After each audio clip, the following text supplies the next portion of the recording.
말씀은 창세기 1장 1절, 딱 한 절 여러분과 같이 묵상하겠습니다. 다 같이 우리 한 목소리로 같이 읽겠습니다. 태초에 하나님이 천지를 창조하시니라. 아멘, 아멘. 태초에 하나님이 천지를 창조하시니라. 오늘 말씀 제목은 신은 존재하는가? 우리가 다 예수 잘 믿는 분들이 많고 우리가 다 교회 다니면서 하나님을 믿는데 갑자기 무슨 신은 존재하는가 그런 제목을 붙였습니까? 이렇게 생각하실 분도 있을지 모르지만 특별히 요즘 우리가 다니엘 특별 새기도를 하면서 이렇게 보니까 지금 이 시대에 사람들에게 전도할 수 있는 가장 중요한 도구가 한 사람 한 사람 만나서 전도지 돌리는 것보다 SNS나 아니면 유튜브 같은 걸 통해서 굉장히 말씀들을 많이 보시는 것 같더라고요. 그래서 그런 걸 보면서 저도 이렇게 다른 목사님들도 설교를 듣고 그러는 가운데 앞으로 몇 주간 가장 근본적인 신앙의 문제들을 이렇게 같이 성도님들과 같이 나누면서 우리가 더 우리 믿음을 굳건하게 하고 뿐만 아니라 다른 사람에게 전도도 할 수 있는 그런 말씀을 나눠야 되겠다 그런 생각이 들었습니다. 그래서 오늘은 창조에 관한 하나님에 관한 아주 근본적인 짧은 시간이지만 여러분과 함께 말씀을 나누려고 합니다. 삼성의 창업자이신 이병철 씨를 다 아실 것입니다. 우리 젊은 세대는 혹시 모를 수가 있어요. 삼성 부회장이신 이재용 씨의 할아버지입니다. 저희가 다닐 때는 우리나라에서 제일 부자 그러면 이병철이었습니다. 그래서 돈 많은 사람은 네가 돈병철이냐 이렇게 농담도 할 정도로 거의 한 50년 동안 우리나라에서 제일 부자 1위의 자리를 내주지 않았던 그런 분이었습니다. 근데 그런 분도 나이가 들고 병이 드니까 어쩔 수 없이 죽게 되었습니다. 그래서 미국의 뉴욕에 있는 병원에서 폐암으로 말기로 이제 투병하다가 돌아가셨죠. 근데 이분이 돌아가실 때에 우리나라에서 대한민국에서 제일 돈이 많은 그런 부자로 살았지만은 자기가 이제 죽게 되니까 아무것도 갖고 갈 수가 없잖아요. 죽으면서 자기의 인생에 들은 많은 의문들이 있었습니다. 그래서 여러분 잘 아시겠지만은 24개의 질문을 어떤 신부님 앞에 던졌대요. 인생이란 무엇인가? 그 중에서 첫 번째 질문이 뭐냐면 신의 존재를 증명할 수 있는가? 신의 존재를 증명할 수 있는가? 하나님에 대해서 많은 사람들이 하나님을 믿는다고 하고 그러니까 하나님을 자기도 믿고 싶은데 하나님이라는 존재가 증명이 되냐가 말이죠. 그래서 그 질문을 첫 번째로 던진 거예요. 오늘날도 많은 이 세상에 있는 사람들이 하나님이 정말 있냐? 하나님을 보여달라. 하나님이 있는 것을 어떻게 증명할 수 있겠느냐라고 질문을 할 것입니다. 그런데 답은 뭐냐? 증명할 수 없다. 하나님이 계신 것을 증명할 수 없다. 그렇습니다, 여러분. 아무리 이것은 논쟁을 해봐도 하나님이 있냐 없냐를 증명할 수가 없어요. 왜냐? 우리는 이 3차원적인 존재라고 하는 공간이라고 하는 시간과 공간 속에 갇혀져 있는 존재입니다. 우물 안에 있는 개구리들 둘이서 거기서 태어나가지고 거기 살면서 한 번도 우물 위에 있는 조그만 하늘밖에 보지 못하고 사는 그 개구리들이 아무리 그곳에서 연구를 하면서 어떻게 이 우물이 생겨났을까? 이 우물 바깥에는 무엇이 있을까라고 아무리 자기들끼리 논쟁하고 치열하게 싸우고 연구를 해봐도 전혀 답이 나올 수가 없는 것입니다. 왜냐하면 갇혀있기 때문에. 우리는 이 우주라는 곳에 갇혀있기 때문에 이 우주를 지으시고 우주를 다스리시는 그 밖에 있는 하나님에 대해서 사실은 알 수도 없고 사실은 증명할 수도 없는 거죠. 그렇습니다. 그래서 많은 분들이 어떤 신부님도 그렇게 말씀하셨고 목사님들도 말씀하셨고 하나님이 계신 것은 증명할 수 없지만 이것은 뭐의 문제다? 믿음의 문제다라고 말씀합니다. 믿음의 문제. 그 믿음의 문제라고 말씀 딱 하는 순간 많은 사람들이 생각합니다. 그거 굉장히 비과학적이로구나. 자기가 믿는 대로 그냥 있다고 믿으면 있는 거고 없다고 믿으면 없는 거고 그렇다라고 사람들이 생각을 한다고 말이죠. 그런데 사실 그렇습니다. 사실 어떻게 우주가 생겼느냐 하나님이 계시냐는 것은 어떤 사람이 어떤 체험을 했더라도 그 사람의 주관적인 체험일 따름이지 그것이 나에게 체험되기 전까지는 그것은 증명할 수 없는 문제고 그것은 사실 남의 이야기죠. 그런데 이 믿음의 문제인데 이 믿음의 문제가 어떤 믿음을 가지느냐에 따라서 그 사람의 인생은 180도로 바뀝니다.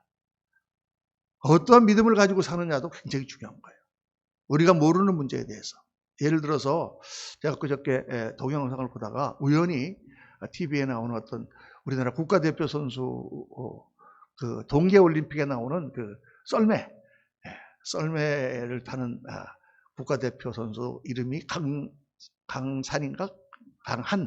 강한이라는 아주 건장한 청년의 이야기가 잠깐 나오더라고요. 그래서 들었는데 굉장히 감동적이었습니다. 이분이 고아예요. 어렸을 때 자기 어머니가 누군지 아버지가 누군지도 전혀 알지 못합니다. 어떻게 해서 자기가 고아원에 들어왔는지도 모르고 고아원에서 자랐어요. 그래서 이제 커서 18살이 되니까 고아원에서 쫓겨났어요.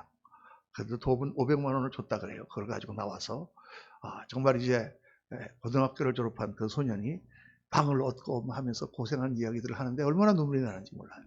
우리가 부모가 있고 부모님이 우리를 키워주시고 그 부모 밑에 산다는 것도 얼마나 큰 축복인지 모릅니다. 여기 혹시 고아였던 분 안 계시죠? 여러분 다 복 받으신 분인 줄로 믿으시기 바랍니다. 할렐루야. 그런데 어떤 아이가 고아원에서 자기가 자기 자신을 발견했습니다. 누가 자기를 놨는지. 근데 사람들이 얘기하는데 네가 길에 버려져 있었다. 아무도 모르고 누가 너를 거기 갖다 놨는지 모르는데 네가 길에 버려져 있었다. 그래서 지나가던 사람이 너를 안고 보육원으로 와서 너를 키웠다. 이렇게 이 아이가 깨닫게 되었다. 그렇게 들었다라고 한번 생각을 해봅시다. 자, 소년이 되고 지금 사춘기가 되고 청년이 되어 가는데 이 아이의 마음 가운데 두 가지가 있을 수가 있어요. 하나는 우리 엄마가 나를 버렸다. 어떤 상황인지 모르죠. 전혀 모릅니다. 아는 사람도 아무도 없어요. 근데 우리 어머니가 나를 버렸다 라고 생각하고 이 사람이 일생을 살 수도 있고, 우리 어머니가 나를 사랑했지만 어쩔 수 없는 상황 가운데서 나를 놓쳤다, 잃어버렸다 라고 생각할 수 있어요. 그렇죠?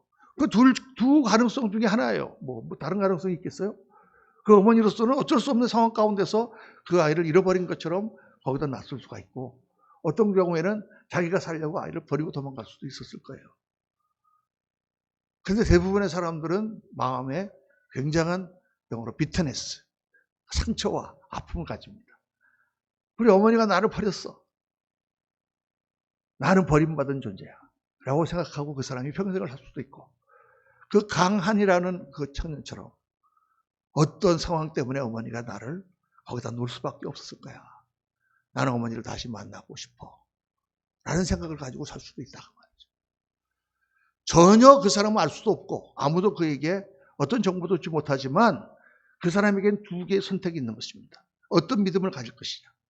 어머니가 나를 사랑하셨고 어머니가 나를 잃어버렸다는 믿음으로 살아가느냐, 아니면 어머니가 나를 버렸다라는 믿음으로 살아가느냐에 의해서 그 사람의 인생은 180도로 바뀔 수가 있는 거예요. 그러니까 이 하나님에 대한, 하나님이 살아계시냐 살아계시지 않느냐 하는 논쟁은 사실 어떤 면에서 이거는 그 논쟁 자체가 의미가 없습니다. 논쟁을 해도 우리가 알 수 있는 것이 아니에요. 누가 더 설득 있는 말을 한다고 해서 그 말이 진리냐 아니냐를 그렇게 판가름할 수 있는 능력이 우리에게는 없습니다. 이거는 정말 믿음의 문제예요. 그런데 이 믿음의 문제는 우리 인생에 엄청난 차이를 초래한다는 것입니다. 제가 이 복잡하게 보이는 문제를 다시 여러분 살펴보려고 하는 이유는 이 문제가 해결되지 않고는 우리 신앙이 될 수가 없기 때문입니다. 특별히 오늘날 이 젊은 세대들은 학교에서부터 어렸을 때부터 진화론을 배웠습니다. 그리고 하나님을 부인하는 세상에서 살고 있습니다. 지금 점점 한국이 잘 살게 되고 우리나라가 모든 면에서 넉넉하게 되니까 사람들은 더 이상 하나님 앞에 나가서 기도할 필요가 별로 없어요.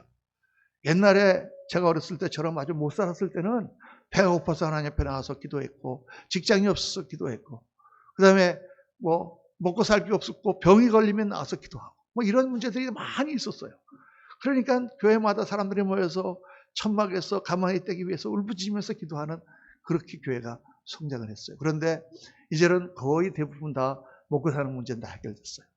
몸이 아프면 국민건강보험이 있어서 병원에 가면 다 치료해줘. 그러니까 하나님이 더 이상 필요 없다고 생각하는 사람들이 많아졌어요. 교회에 점점 사람들이 줄기 시작하고, 특별히 젊은 세대들은 어렸을 때부터 진화론을 쭉 배우면서 이 온 우주는 우연히 생긴 것이다 라는 생각을 머릿속에 다 갖게 됐어요.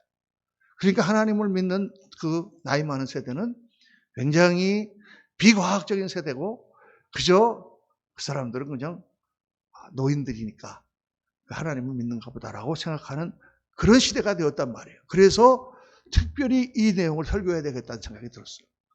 여러분, 아까 말씀드린 것처럼 오늘날 전도는 그냥 사람들 만나갖고 토론하고 그럴 시간도 별로 없고 사람들도 잘 만나지지 않습니다. 그래서 정말 여러분 가능하면 이런 내용들을 자꾸 퍼나르고 다른 사람들에게, 믿지 않는 사람들한테 보내줘 보세요. 한번 그들도 생각할 수 있는 시간을 갖도록.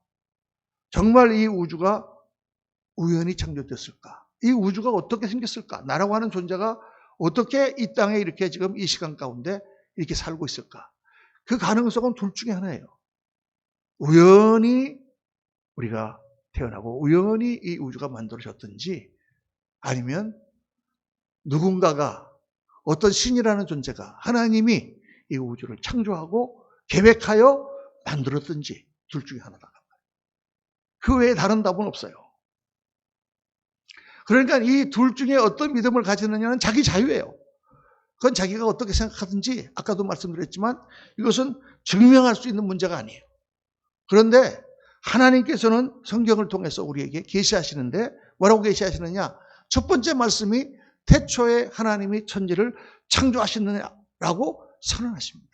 이거는 논쟁이 아니고, 이것은 설명이 아니고, 이것은 설득도 아니고, 그냥 선포예요. 네가 어떻게 생각하든지 상관없어. 내가 너에게 이것을 굳이 다 따져갖고 야 이렇게 하니까 이게 하나님이 천지를 창조하신 것이 맞지 않냐라고 설명하는 것도 아니에요. 그냥 하나님은 하나님의 계시를 시작하시면서 태초에 하나님이 천지를 창조하시니라. 끝. 거기서부터 시작하라는 것입니다.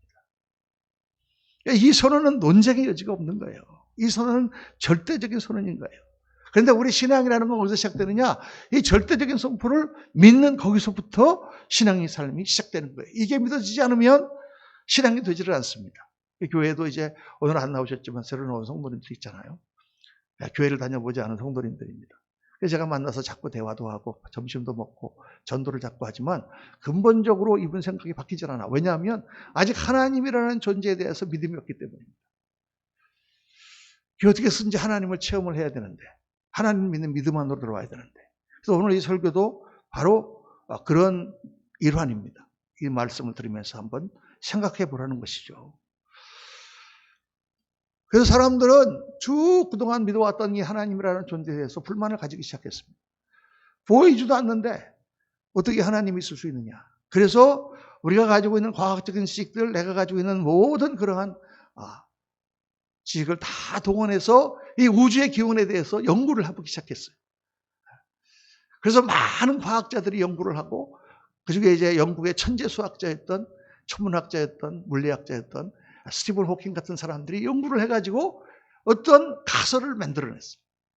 왜냐하면 이 우주를 연구를 해보니까 이 우주는 끊임없이 물질들이 팽창하고 있어. 또 물질을 깊이 들어가 보니까 물질 안에 물질이 없어요. 여러분, 이게 저도 과학을 옛날에 했던 공학도였기 때문에 이걸 너무 잘 알고 있습니다. 여러분, 골치 아픈 얘기일지 몰라도 이렇게 마이크가 다 보이고 책상이 보이는데 이 책상 안에 들어가 보면 아무것도 없어. 거미줄처럼 에너지들이 엉켜 있는 거예요. 그걸 발견하면서 이 온 우주는, 이 물질은 어디서 생겼느냐? 에너지에서 생겼다. 근데 이 물질이 어떻게 이 우주가 지금 진행되고 있느냐 하면, 이 우주를 살펴보니까, 허블 만원경으로 가서 이렇게 보니까 우주가 계속 팽창하고 있는 거예요. 계속 팽창하고 있어. 그러니까 팽창을 계속하고 있는데 속도가 지금 맞질 않아. 그래서 이제 그거 가지고 계산을 하고 복잡합니다. 암흑 물질이 있다든가 뭐 여러 가지를 생각을 하는데, 어쨌든 이 우주는 쭉 팽창하고 있는 걸 보니까 언젠가는 팽창이 시작됐을 거 아니에요. 그렇죠. 언젠가는 이게 시작됐으니까 이게 팽창을 하기 시작할 거 아니냐. 그래서 그걸 이 중력이라든가 모든 지금 팽창 속도를 계산을 해봤어요. 어떻게 그걸 계산하지? 그건 그분들에게 맡기고. 하여간 스티븐 호킹이 계산했어. 계산을 했더니 어떤 결론이 나왔냐? 250년 전에 어떤 제로점, 싱귤레리티라고 하는 제로점에서 거대한 폭발이 일어났다. 에너지의 폭발이 일어났다. 그게 바로 우리가 말하는 빅뱅, 뱅 하고 폭발이 일어났다는 거죠. 근데 그 에너지가 얼마나 큰 에너지냐면 이 전 우주를 움직이는 에너지의 양이 폭발이 일어난다. 여러분, 이 전 우주의 에너지가 얼마쯤 될까요? 자동차 탈 때 몇 마력이냐 이렇게 따지잖아요. 그런데 이 지구가 돌 때의 그 마력수가 얼마나 될까요? 어마어마한 에너지죠. 근데 이 지구는 콩알보다도 좁쌀보다 더 작아. 이 태양의 에너지는 얼마나 될까요? 원자폭탄 수억 개를 갖다 놔도 태양의 에너지에 비하면 마치 촛불 같죠. 그런데 그 태양계가 속해 있는 이 은하계의 에너지는 얼마나 될까요? 근데 이 은하계가 은하계만 있나? 안드로메다 성운도 있고 불가사리 성운도 있고 무슨 뭐도 있고 수백억 개의 은하계들이 움직이는 이 우주의 에너지가 얼마나 될까? 이 엄청난 에너지를 다 합한 그 어마어마한 숫자의 에너지의 폭발이 제로점, 아무것도 없는 무에서부터 폭발이 일어났다. 이게 무신론자인 스티븐 호킹 박사의 결론이에요. 그래서 그거를 사람들에게 다 알려서 사람들이 그거를 믿는 거예요. 그러니까 사람들이 질문을 했어요. 스티븐 호킹 박사에게. 아니 그러면 도대체 이 우주라는 공간은 언제 생겼으며 그 에너지의 정점에서 폭발을 일으킨 사람은 도대체 폭발을 일으키는 원인은 뭡니까? 그러니까 스티븐 호킹 박사가 유명한 대답을 했어요. 그거는 시간이 지나 시작되기 전이기 때문에 우리가 설명할 수도 없고 계산할 수도 없다. 그거는 나는 모른다. 모른다로 끝났으면 좋은데 나는 모른다. 그런데 not God. 하나님은 아니다. 다 이렇게 선포를 했어요. 저는 그걸 보면서 스티븐 호킹은 다 좋았는데 마지막에 너무 건방졌어요. 자기가 모르면 모른다고 끝나야지 왜 거기서 not God이라고 합니까? 하나님 믿고 싶지 않은 거예요. 스티븐 호킹은 18살 때 옥스퍼드 천재인데 들어가서 공부하다가 거기서 뇌성마비라고 하는 아주 정말 불가사의한 병에 걸렸어요. 그 사람이 머리는 좋은데 몸이 뒤틀리는 거예요. 그때부터. 근육이 뒤틀리고 루게릭병 같은 그런 병에 걸렸어요. 그래가지고 평생을 자기가 연구한 거 그런 걸 가지고 수많게 음성을 만들어서 말도 못하고 음성 변조기로 그렇게 손가락 끝을 놀리면서 평생을 살았어요. 위대한 업적을 많이 냈고 계산을 많이 했지만 우주의 기원에 대해서 그는 하나님을 부인하고 싶은 거예요. 하나님을 믿지 않는 방향을 택하고 싶은 거예요. 그 사람. 그래서 빅뱅이라는 이론을 만들어내고 이 모든 것은 우연히 생겼다. 모든 원소들은 다 에너지의 합산이고 에너지가 다 해서 만들어내는 그런 결과물들이고 그것들이 우연에 의해서 조합을 일으키고 같이 반응을 일으키다 보니까 이 우주가 생겼다라고 결론을 내렸습니다. 그런데 불행하게도 전 지구의 80% 이상은 다 그걸 믿는 거예요. 지금 이 세대는 그것을 신봉하는 거예요. 그 진화론의 이론은 매우 비과학적입니다. 매우 비과학적이에요. 왜 비과학적이냐? 스티븐 호킹이 계산한 그 계산이 맞을지는 모르지만 그런데 그 에너지들이 다시 뭉쳐가지고 이렇게 물질을 만들고 정교하게 우주가 돌아가도 수 있도록 만들 수가 없어요. 여러분 물리학에는 법칙이 하나 있는데 그거는 열역학 법칙이라는 건데 열역학 제1법칙은 아까 말씀드린 모든 우주의 에너지가 다 똑같다는 것이고 두 번째 열역학 법칙은 뭐냐면 모든 물질은 쉽게 설명하면 질서에서 무질서로 움직인다는 거예요. 콩알이 이렇게 있는데 그거를 쫙 뿌렸어. 그랬더니 와르르 흩어지죠. 질서에서 무질서로 흩어지죠. 그런데 가만히 있는데 그 콩알들이 다시 와르르 모여가지고 다시 통 안에 들어올 수 있는 확률은 없다. 말이죠. 그렇게 우주는 움직이지 않아요. 모든 것이 질서에서 무질서로 흐릅니다. 물이 밑에서 떨어지면 흩어져서 다 퍼지는 거예요. 그 물이 다시 끌어올려서 폭포수로 올라가는 법이 없어. 그러니까 우리 몸이 깨지면 다 이것이 이렇게 돼가지고 이렇게 없어지죠. 이게 다시 모여가지고 내 생명체를 만드는 일은 없다 그 말이에요. 그런데 그게 가능하다는 것입니다. 모든 무질서, 열역학 법칙을 깨버리는 그런 일들이 우연히 생겨서 이 우주가 생기고 우연히 생겨서 우리 인간 같은 생명이 생기고 우연히 우리 같이 생각하고 사랑하고 기뻐하고 슬퍼하는 그런 존재가 됐다라고 설명을 하는데 굉장히 비과학적인 설명인데도 사람들은 그것이 과학이라고 믿습니다. 그리고 그 모든 것을 계획하고 그 모든 것을 만드신 어떤 창조주가 있다라는 이야기는 굉장히 비과학적이라고 생각한다는 말이에요. 왜 그런가? 제가 가만히 생각해 봤어요. 사실 이 우주에서 생명이 생겨날 수 있는 확률은 제로입니다.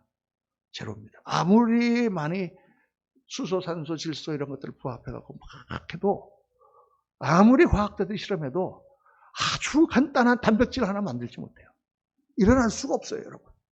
거기 전기가 일어나고 난리가 치고 무슨 이상한 게 일어나도 여러분 유기화학을 공부해 보면 그 유기화학의 단백질 하나의 그 분자가 얼마나 복잡한지 아실 거예요. 우연히 그게 하나 만들어질 수가 없어요. 어떤 과학자는 그 단백질 하나가 모든 수소, 산소 같은 원소들이 우연히 그 단백질 하나를 만들 확률이 10의 몇만 분승의 1이라고 그래요. 몇만 분승의 1. 제가 한번 말씀드린 적이 있죠. 몇만 분, 1만 분승의 1 정도면 어느 정도 확률인지. 10의 1만, 알도 잘 안 나오네. 10의 1만 승분의 1이 어느 정도냐? 제가 복권을 샀습니다. 1,000원짜리를 샀는데 그 복권이 1억 원에 당첨됐어요. 확률이 몇 분의 1일까요? 10의 8승분의 1 정도 돼요. 1억 원이 동의해서, 그러니까 1,000원짜리니까 10의 한 5승의 1 정도 되는구나. 10의 5승분의 1 정도의 확률이에요. 내가 로또에 당첨될 확률이. 그런데 그거를 나도 맞고 우리 집사람도 같이 맞았어. 그 확률이 두 개 곱하면 10의 10승분의 1 정도 돼요. 그 우리 교회 교인이 100명인데 그걸 다 샀는데 다 로또가 맞았어. 그 확률이 10의 12승분의 1 정도 돼. 그러면 이 지구상에 있는 사람들이 다 복권이 당첨됐어. 그날 동시에. 그게 몇 정도냐? 그 기껏해야 10의 20승분의 1 정도밖에 안 돼. 그분들이 매일 복권이 맞는 게 몇 만 년을 복권을 맞아야 10의 만승분의 1이 돼요, 여러분. 온 지구 사람들이 다 복권에 당첨되는데 그 사람들이 하루만 된 게 아니고 오늘도 당첨, 내일도 당첨, 모레도 당첨.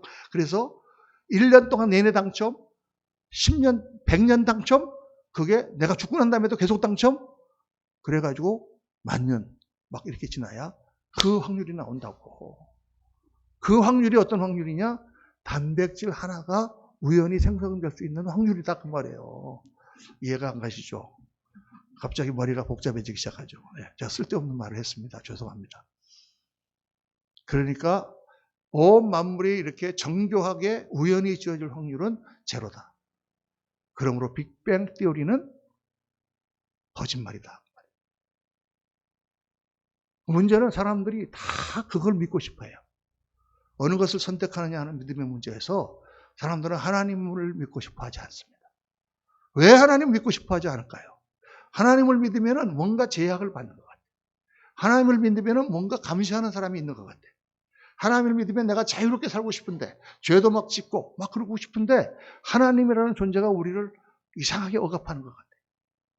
그래서 사람들은 무신론을 택하는 것입니다. 마음대로 살고 싶어서. 근데 마음대로 사는 결과가 뭐예요? 마음대로 사는 결과는 대개 파멸로 다 갑니다. 이 자유라고 하는 것 때문에 사람들은 하나님을 거부하지만 하나님이 없고 이 온 우주가 우연히 지어진 거라고 하면 여러분 지금 여기에 있는 모든 것이 다 우연이에요. 다 우연히 생긴 거예요. 우연히 여러분들을 만났고 우연히 이 마이크가 여기 있고 우리가 낳은 자식도 우연히 생긴 물질과 물질이 조합된 하나의 물질에 불과한 거예요. 다 모든 게 우연히 생긴 거예요. 세상에서 그렇게 많이 생각하죠. 우연히 굴러다니는 돌멩이가 우연히 이렇게 있다가 우연히 가버린다. 그런데 여러분 어떻게 이게 우연의 산물입니까? 내가 낳은 자녀를 내가 보면서 이게 어떻게 우연히 태어난 물질입니까? 그럴 수가 없는 거죠. 근데 하나님은 우리에게 선포하십니다. 대초에 하나님이 천지를 창조하시니라. 태초에 하나님이 천지를, 이 말씀은 굉장히 중요한 말씀인 것이, 이 말씀은 우리의 근원을 제시하고 우리 인생의 의미를 선포하고 우리가 왜 살아야 되는지, 어떻게 살아야 되는지, 그리고 우리의 목적이 무엇인지, 우리가 가야 될 곳이 무엇인지까지 다 이 말씀이 포함되어 있고 이 말씀 안에서 우리를 가르치세요. 이 말씀 가운데 오늘 간단하게 여러분하고 생각해 보고 싶은 게 두 가지입니다. 첫째는 하나님에 대해서 말씀하세요. 태초에 하나님이 천지를 창조하시니라. 첫 번째 선포는 뭐냐? 하나님이 계신다는 거예요. 하나님이 계십니다, 여러분. 이 온 우주를 창조하신 하나님이 영원 전부터 계십니다. 우리가 알 수 없는 우리의 시간과 공간을 넘어선 곳에 이 모든 것을 계획하시고 만드신 분이 계시다라고 성경은 선포하고 계신다. 첫 번째 믿음이요. 두 번째는 뭐냐? 이 말씀은 뭘 선포하느냐? 하나님이 우주의 주인이다. 이 땅과 이 땅, 하늘과 하늘의 하늘과 그 위에 있는 모든 만물은 본래 내 하나님 여호와께 속한 것이로되. 신명기에 그런 말씀이 나옵니다. 이 우주 만물을 하나님이 만드셨기 때문에 하나님의 것이다. 하나님이 주인이시며 그분이 왕이시다. 이 모든 만물은 하나님이 영광을 나타내시기 위하여 그분이 지으셨다라고 성경은 말씀하시고요. 세 번째, 그 하나님은 어떤 하나님이냐? 전능자다. 이 온 우주를 만드실 수 있는 분은, 계획과 생각 가운데 그 모든 것을 하실 수 있는 분은 전능자시다. 이 우주는 절대 우연의 산물이 아니다. 이 광대하면서도 정교한 우주, 생명의 신비와 그 안에 존재하는 소우주, 과학을 깊이 연구하고 알아갈수록 경이스러운 세계가 펼쳐집니다. 그것은 전능자의 능력과 지식으로부터 나온 것이다. 이렇게 성경은 선포하세요. 근데 이것보다 더 중요한 것은 그런 분이 그 선지를 창조하셨기 때문에 그것이 나라고 하는 피조물에게는 어떤 의미를 가지느냐? 피조물에 관해서 세 가지를 선포하세요. 첫째는 이 모든 세상 만물은 목적을 가지고 만들었다는 거예요. 생각을 가지고. 어떤 생각을 가지고. 어떤 사람이, 제가 이제 우리 교회를 시작하면서 저기 이 마이크 시스템이 필요했기 때문에 저기 세운상가인가요? 저기 종로이가에 있는 거기 안국동에 있는 거기를 가가지고 이 마이크를 샀습니다. 여기 갖다 놨어요. 왜 갖다 놨을까요? 제가 설교할 때 그걸 사용하기 위해서라는 목적이 있잖아요. 이게 우연히 날아가다가 여기 와서 여기 탁탁 있는 게 아니다 그 말이죠. 그러니까 우리가 하는 모든 것에는 다 목적이 있습니다. 여러분이 앉은 의자는 우리가 앉을 수 있도록 하는 목적을 가지고 지어진 거예요. 그냥 우연히 된 것은 아무것도 없단 말이에요. 근데 이거는 굉장히 우리에게 중요한 거죠. 그냥 우리가 살아가는 인생에 목적이 다 있다는 거예요. 우연히 지어진 것은 없다는 거예요. 오늘날 사람들이 왜 이렇게 인생을 잘 포기합니까? 조금 어려운 일이 생겨. 너무 감당하기 힘들어. 고통스러워. 그러면 죽어버리지. 죽으면 고통도 다 끝나는 거 아닌가요? 어떤 분이 막 암 때문에 고통을 당하고 있어. 그럼 차라리 죽어버리는 게 낫지 않을까요?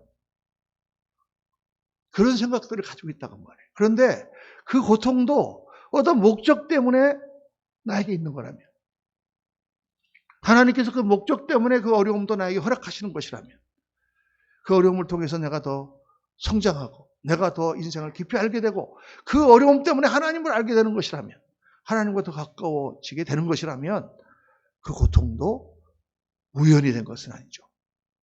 고통도 목적이 있는 거죠. 그러니까 여러분, 우리의 모든 삶에, 우리 인생에 하나하나에 다 목적이 있어요. 이게 얼마나 중요한 것입니까?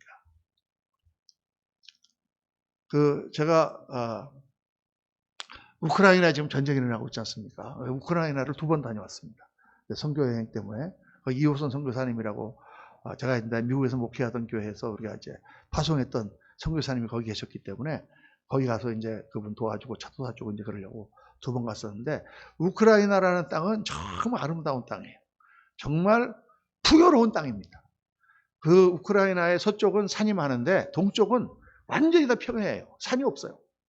가면은 벌판이 쭉 있는데 사람들이 거기다 이제 밀농사도 짓고 우리 같으면 쌀농사도 짓고 해야 되겠는데 워낙 사람이 적으니까 농사를 지을 수가 없으니까 그 빈 땅을 그냥 버려두기가 너무 아깝잖아요. 그러니까 사람들이 거기다가 해바라기를 심었어요. 해바라기를 심어가지고 그냥 해바라기 밭이 자동차를 타고 지나가다 보면 끝도 없는 벌판에 해바라기 밭이 있어요. 그래서 우크라이나 국기를 여러분 보시면 딱 네모에 반 딱 나눠서 위에는 하늘색, 밑에는 노란색이에요. 하늘색은 하늘을 상징하고 노란색은 뭘 상징한다? 해바라기를 상징해요. 그래서 우크라이나 국기가 딱 두 색깔입니다. 근데 그 해바라기 설명을 제가 들었어요. 해바라기는 왜 저기다 심습니까? 해바라기를 뭐에다 쓰죠? 해바라기는 그 많은 해바라기를 아름답게 위해서 심는 게 아니라 그 씨를 먹기 위해서 심는 거예요, 씨. 해바라기를 보면 가운데 동그란 이렇게 그 갈색으로 되어 있고 이파리가 나 있지 않습니까? 가운데 동그란데 씨가 막 쫙 박혀 있어요. 그래서 한 개의 해바라기 안에 거의 1000개가 넘는 씨앗이 거기 박혀 있다는 거예요. 그 씨앗을 다 빼갖고 사람들이 먹는 거예요. 미국에서는 이제 그 야구 같은 거 할 때 보면 선수들이 해바라기 씨를 해가지고 이제 닦고 알만 딱 먹고 껍질은 캡 뱉어요. 그래서 보면 이쪽에 해바라기 씨가 이만큼 쌓여 있어. 근데 설명을 들으니까 우크라이나 사람들은 얼마나 해바라기 씨를 좋아하는지 해바라기 씨를 한 움큼 막 하고 입에다 탁 집어넣고는 차 타고 하면서 하면은 껍질만 탁 나오고 알갱이는 다 입으로 들어간대. 그 아주 신기한 기술이 있다고 그래요. 그 해바라기 씨가 아주 영양가가 많답니다. 왜냐하면 이 해바라기는 아주 튼튼한 그런 식물이고 영양분을 얼마나 잘 빨아들이는지, 그리고 해를 보고 돌잖아요. 해를 보고 돌잖아요. 그러니까 해의 그 에너지를 많이 받아가지고 아주 씨가 영양가가 많은 거예요. 해바라기 씨가. 그래서 해바라기를 1년에 한 번씩 하지 못하고 1년 지나면 싹 걷었다가 한 해 쉬고 그 다음에 또 그걸 심는다고 해요. 근데 제가 그 설명을 들으면서 깨달은 게 뭐냐면 그 해바라기 하나에서 한 1000개 정도의 씨가 나온다잖아요. 그런데 그 밭이 수십만, 수백만 그루의 해바라기가 심겨 있는 거예요. 해바라기 꽃이 숫자가. 네? 셀 수가 없어요. 그 수백만 개의 그 해바라기 꽃이 있는데 거기서 1000개씩 그게 열리면 도대체 해바라기 씨 개수가 몇 개일까? 또 머리가 아파지기 시작하네. 수조개가 되겠죠. 수조개가. 수백억, 수천억을 지나서.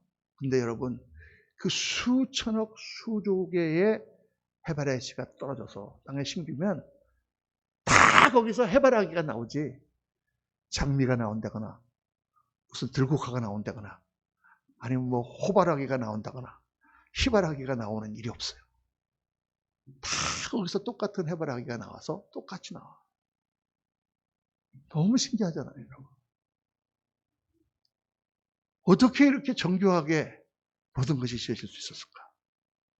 여러분 안 신기하십니까? 너무 신기한 거예요. 모든 세상 만물이 어떠한 목적을 가지고 지어졌고 그것은 어떤 방향으로 흐르고 있느냐? 생명의 방향으로 움직이고 있어요. 다 생명을 추구합니다. 제가 지난주가 그 밴쿠버에 있는 그 연어에 대해서 설명드렸죠. 어떻게 그 연어는 북대평양을 한 바퀴 돌아서 자기가 낳던 그 개울에 올라가서 자기 목숨을 버리면서 새끼를 낳을까? 왜 모든 만물은 생명을 추구할까? 왜 해바라기는 해를 따라 돌까? 왜 뿌리는 물이 없는데 물이 저기 지금 1km 떨어지는데 그쪽을 향하여 뿌리가 갈까? 여러분이 생명의 신비를 어떻게 설명을 합니까? 생명의 방향으로 지어지도록 하나님이 다 디자인하셔서 만들어 놓은 거죠. 모든 만물은 생명의 방향으로, 사랑의 방향으로, 영광의 방향으로 움직이고 있어요. 여러분. 우리가 살아가는데 여러분 다 목적이 있습니다. 하나님이 주신 목적이 있어요. 지금 고생하고 어려우신 분들도 그 가운데 하나님께서 우리에게 주시고자 하는 중요한 목적이 있어요. 그것을 깨달을 때 우리가 이길 수 있습니다. 두 번째는 이 세상 모든 만물은 시작이 있고 끝이 있다는 거죠. 하나님이 만드셨기 때문에 하나님이 만드신 것은 시작이 있으면 끝이 있습니다. 하나님이 그 기한을 정하셨고 그 기한 가운데 만물이 움직이고 있는 거예요. 인생도 시작이 있으면 끝이 있습니다. 우리는 다 정해진 시간을 살다가 때가 되면 죽습니다. 마냥 사는 게 아니에요. 젊을 때는 저도 마냥 살 것 같았어. 그러나 나이가 들고 이제 모든 것이 희미해지기 시작하는 때가 왔어요. 이제 잠시 잠깐 오면은 다시 하나님 앞에 갈 거예요. 여러분, 인생은 뭐와 같으냐? 흙판에 써놓은 글씨 같아요. 잠시 거기에서 글을 써놓고 있지만 때가 지나면 다 지워지는 거예요. 우리 건강도 지워지고 우리 생각도 지워지고 다 지워지는 거예요. 그래서 여러분, 고생도 끝이 있어요. 언제 이 고생이 끝나는가? 사람들은 그것 때문에 막 괴로워하지만 언젠가는 끝이 납니다. 끝을 바라보고 가는 거예요. 즐거움도 끝이 있어요. 지금 내가 즐겁고 이렇게 노는 게 마냥 있을 것 같지만 여러분 그렇지 않습니다. 그렇게 젊었을 때 무슨 뭘 좋아하고 운동을 좋아하고 골프를 좋아하고 뭐 테니스를 좋아해도 시간이 지나가면 하고 싶어도 못해. 더 이상. 먹고 싶은 것도 다 못 먹어. 때가 있어요, 여러분. 코로나도 2년 동안 우리를 그렇게 괴롭혔지만 다 이제 끝이 보이고 있습니다. 때가 있어요. 그러니까 여러분, 그 때를 기다리며 하나님을 바라보고 소망을 가지고 살아가는 것이 믿음의 본질이에요. 믿음은 기다림이에요. 사업이 어렵습니까? 어려울 때가 있어요. 잘 될 때가 있을 거예요. 사람이 잘 되고 있습니까? 조심하세요. 또 어려울 때가 올 거예요. 그것을 바라보며 겸손하게 하나님 앞에 살아가는 것이죠. 세 번째는 뭐냐? 모든 만물은 하나님이 주관하신다. 창조주 하나님이 다 계획하시고 주관하고 계신다. 그래서 우리는 하나님을 의지하고 하나님께 맡기는 것입니다. 내 인생의 모든 근원이 하나님이시고 내 모든 것을 다 그분이 쥐고 계시다면 그분 앞에 의지하고 맡기는 게 가장 좋은 길이에요. 이 말씀은 절대 우리가 어떤 노력이라든가 이런 거를 하지 말라는 얘기가 아니죠. 열심히 노력하고 하나님이 주신 것 가지고 열심히 살아야 되는데 그 사는 가운데 우리가 잊어버리지 말아야 되는 것은 내가 아무리 노력을 해도 이 모든 것의 결과와 이 모든 것을 주관하시는 이는 하나님이시다라는 사실을 잊어버리지 말라는 거예요. 특별히 우리 이제 젊은 가정들에게 제가 부탁하고 싶은 것은 자녀들 교육. 요즘 자녀 교육에 대해서 뭐 우리 동탄에 와 보니까 너무 관심이 많은 것 같아요. 생기는 것마다 보면 다 학원이야. 영어 학원도 생기고 무슨 학원도 생기고 동탄에서 특별히 제가 많이 보는 것은 학원하고 그 다음에 페트 숍, 개집. 그저께 이렇게 공원에 가다 보니까 뭐 개 공원 그거 하는 집도 있고 개 봐주는 집도 있고 그러니까 개 미용하는 집도 있고 많아요. 근데 여러분 자녀 교육처럼 자기 마음대로 되지 않는 게 없습니다. 내가 우리 애한테 그냥 마음을 다 쏟고 막 해가지고 막 애를 막 좋은데 보내고 막 해서 막 애를 막 둥개둥개 키워놨는데 이놈이 철들고 나서 크더니 부모의 그 모든 공은 다 모르고 휙 나가서 지멋대로 가버리는 게 자식이에요, 여러분. 자식이 잘 되고 못 되는 거는 우리가 어떻게 할 수가 없어요. 내가 어렸을 때 이렇게 가르쳤는데 그게 소용이 없다는 얘기가 아니에요, 여러분. 소용이 있는데 그 내 생각대로 되지 않는다는 거예요, 절대로. 애를 막 이렇게 하라 저렇게 하라 잔소리는 막 해야 되잖아요. 여러분 소용이 있을까요? 없어요. 어떤 결과가 제일 먼저 나오냐? 지긋지긋해 엄마를. 그 잔소리하는 엄마를.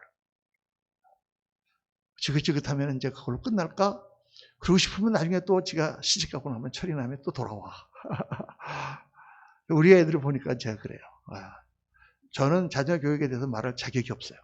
딱 한 가지는 제가 말할 수 있어요. 그거는 자녀 교육은 마음대로 되지 않는다. 요건 얘기할 수 있지만 절대 자격이 없어요. 우리 딸이 셋인데 제가 그때 가장 뉴욕에서 이제 어렵게 목회할 때잖아요. 개척교회 하면서. 우리 딸은 전혀 교육을 못했어요. 안 했어요. 우리 집사람만 그냥 처음 막 이렇게 막 뛰어다니면서 했지, 뭐 학원을 한번 제대로 보내본 적이 있나? 아무것도 한 적이 없어요. 그리고 그냥 상처를 많이 준 것 같아요. 우리 아이들이. 일부 예배 때도 제가 말씀드렸는데, 우리 막내딸이 아직도 지금 그런 얘기를 해요, 아빠한테. 아빠가 우리 어떻게 키웠는 줄 알아? 오늘처럼 이렇게 비가 오는 밤이었어요. 수요일 밤이었는데, 저는 안에서 수요 예배를 인도하고 있었죠. 근데 이제 이쪽에 친구실에서는 아이들이 이제 부모님들 따라와갖고 수요일날 놀고 있었는데, 놀고 있다가 이제 저는 모르는 일이에요. 그런데 우리 막내딸이 그때 이제 나이가 한 초등학교 한 2, 3학년 됐나? 그런데 이제 누구랑 같이 그 바로 뒤에 이렇게 돌아가면은 거기 한국 반찬집이 있는데 거기서 떡볶이를 팔아요. 튀김하고. 그러니까 얘가 가서 이제 떡볶이를 사갖고 온 거야. 떡볶이 한 개를 사갖고 오다가 그 앞에 교회가 이제 창고를 개조한 교회인데 그 앞에 미국은 길에 이렇게 그 철판으로 된 문이 있어갖고 그게 문을 열면은 지하실로 들어가게 돼 있어요. 그래서 짐 같은 게 오면 거기로 이렇게 바로 내리게 이렇게 돼 있는데 그게 이게 철판이 되니까 미끌미끌하잖아요. 근데 그걸 이제 잠궈 놓는 그 자물쇠로 이렇게 잡아놓은 고리가 있는데 얘가 오다가 확 거기서 미끄러진 거야. 미끄러져가지고 넘어졌는데 머리가 그 열쇠고리에 팍 부닥친 거예요. 피가 철철 나고 막 난리가 났죠.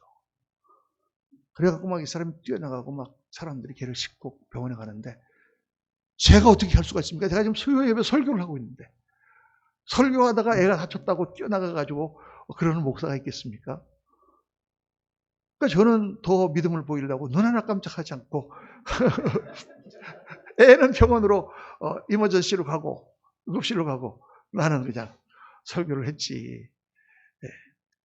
걔가 지금 다 시집가서 애 낳고 지금 나이가 이제 많이 가까우는데도 아직도 그 얘기를 해요. 아빠는 그때 나와보지도 않았어. 내가 피가 절절 가서 몇 번을 꼬매고 오는데 아빠는 나와보지도 않았어. 그래, 그렇다. 아이들 졸업식을 한 번도 가보지는 못했어요. 왜냐하면 미국에서 졸업식을 다 주일날 해요. 학교도 대학교가 한 2시간, 3시간 떨어져 있는데 다 주일날 하는 거예요. 토요일날 하면 얼마나 좋아요. 근데 거기 그 유대인들이 토요일날은 자기들 안식일이거든요. 그러니까 전부 로비를 해가지고 다 주일날 하도록 만들어 놨어요. 내가 당연히 목사인데 주일날 예배를 인도해야 되는데 그걸 놔두고 내가 거기 갈 수가 없지. 한 번도 졸업식을 못 갔습니다. 지금까지 애들이 그 얘기를 해요. 근데 그렇게 애들을 키웠는데 다 하나님께서 키워주셨어요. 정말 저는 정말 하나님이 그것만 생각하면 감사해요.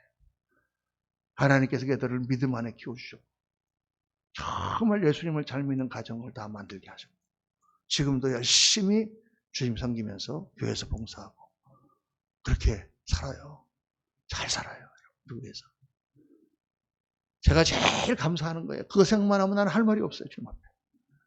제가 여러분들에게 교육에 대해서 고민하는 거는 이것저것 하시는 거 좋은데 다 하나님 잘 믿도록 하세요. 어쩌다가 애들 좀 삐뚤어지는 것 같으면 불러가지고 조용히 같이 밥 사 먹으면서 대화도 좀 하시고 나 요즘 하나님 잘 안 믿어지지? 왜 그러니? 대화도 한번 하시면서 애들을 하나님이 키우시는 아이들로 만드세요. 여러분 왜? 하나님이 모든 것을 다 주관하시기 때문에. 그래서 시편 146편 5절에 보면 야곱의 하나님을 자기의 도움으로 삼으며 여호와 자기 하나님에게 자기 소망을 두는 자는 복이 있도다. 여러분 하나님을 믿고 산다는 자체가 복이에요. 우리가 두 개의 선택 가운데 하나님을 믿고 사는 게 복이에요. 왜? 하나님을 믿지 않고 산다는 사람들이 그러면 결말은 무엇입니까? 하나님을 믿지 않는 세상 결말이 뭐예요? 결과가 뭡니까? 하나님을 믿지 않음으로 인해서 싸움과 고통과 아픔과 괴로움과 이런 것만 있잖아요. 하나님을 믿지 않기 때문에 거기에 진정한 사랑이 있습니까? 진정한 생명이 있습니까? 진정한 행복이 있습니까? 없어요. 하나님을 믿는 것은 좋은 일이에요. 교회가 잘못해서 하나님에 대한 개념을 잘못 사람들에게 심어진 부분이 있습니다. 그거 우리가 회개해야 됩니다. 교회 때문에. 그러나 교회에 있는 사람들이 잘못됐다고 해서 하나님이 잘못된 건 아니에요. 그분은 좋으신 분이요. 온갖 좋은 것을 우리에게 주시는 분이에요. 우리 인생을 새롭게 만들어 주시는 분이에요. 우리 인생에 무너진 부분을 회복시켜 주시는 분이에요. 여러분 정말 예수님 믿고 하나님 믿고 살아가는 것 자체에 감사하시기를 주의 이름으로 축복합니다. 그런데 그렇게 말해도 하나님을 안 믿는 분들 계세요. 못 믿는 분들이 계세요. 그래서 제가 꼭 요한 말씀을 드리고 설교를 마치려고 합니다. 당신이 살아가다가 정말 당신 힘으로 감당하기 어려운 때를 만나실 거예요. 그때 한번 속눈썹 치고 하나님께 한번 기도해 보세요. 정말 어려울 때, 정말 이제는 힘들다고 생각할 때, 그때 한번 하나님, 당신 거기 계십니까? 한번 저를 만나주세요. 한번 이 문제를 도와주세요. 한번 기도해 보세요. 저는 그렇게 하나님을 만났습니다. 하나님은 그렇게 다 만나주시는 분이에요. 그 하나님을 체험하고 나면 하나님을 믿는 믿음이 굳건해지고 우리가 정말 하나님 안에서 아름답고 행복한 인생을 살게 되는 것입니다. 사랑하는 성도님들, 오늘 태초에 하나님이 천지를 창조하시니라 모든 것을 계획하시고 주관하시며 인도하시는 하나님을 굳게 믿고 오늘도 주 안에서 승리하고 아름다운 삶을 사시기를 예수님 이름으로 축원합니다. 기도하겠습니다. 아버지 하나님, 오늘 저희들 근본적인 문제를 묵상하며 살아계신 하나님을 묵상했습니다. 저희의 믿음이 흔들리지 않게 도와주시고 살아계신 하나님 앞에 더 강력한 믿음으로 주님 주시는 모든 은총과 축복을 받아 누리는 귀한 성도님을 다 되도록 복을 내려 주옵소서.